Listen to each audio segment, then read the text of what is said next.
Chers compatriotes, mesdames et messieurs, à l'évaluation de la première journée de Ville morte, nous avons montré au monde entier que le peuple camerounais, en dépit de tout ce qu'on peut penser de lui, il est en mesure de remettre en cause tout ce qui ne va pas et remettre en ordre parce qu'il entend remettre la maison Cameroun en ordre. Je voudrais donc rappeler à mes compatriotes que rien de grand n'a jamais été construit nulle part sans sacrifice.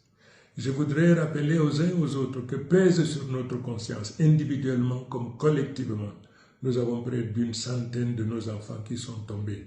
Ils sont tombés sur ce champ d'honneur, ils sont tombés pour que nous recouvrions la liberté, pour que nous devenions maîtres de notre propre destin. Je suis très fier de vous. Vous avez jeté votre dévolu sur moi pour que je sois votre président. Je suis fier d'être le président d'un peuple qui est capable de se tenir debout, vent debout, droit dans ses bottes, pour relever tous les défis.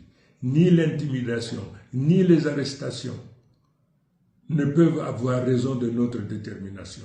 Mais je voudrais demander à nos forces de défense et de sécurité, cette bataille aussi est la vôtre. N'acceptez pas de tourner vos armes contre votre peuple. C'est votre peuple, c'est vous-même.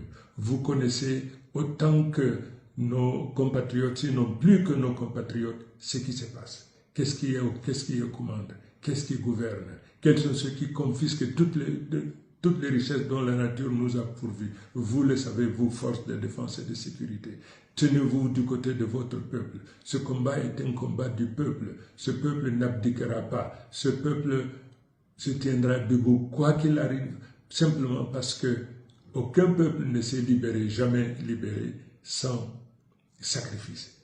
Je suis persuadé que le compte à rebours de ceux qui sont aujourd'hui encore aux affaires est déclenché par notre persistance, par notre esprit de sacrifice. Nous y arriverons. Je voudrais également faire un clin d'œil à nos parlementaires, ceux-là qui ont refusé de cautionner l'imposture, le mensonge. Vous savez, il y a deux présidents désormais. Il y a le président élu par le peuple camerounais que je suis, et puis il y a le président nommé par le président du Conseil constitutionnel que vous connaissez.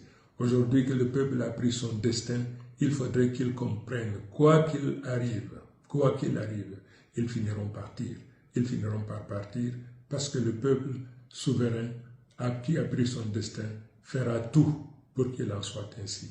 Je vous remercie.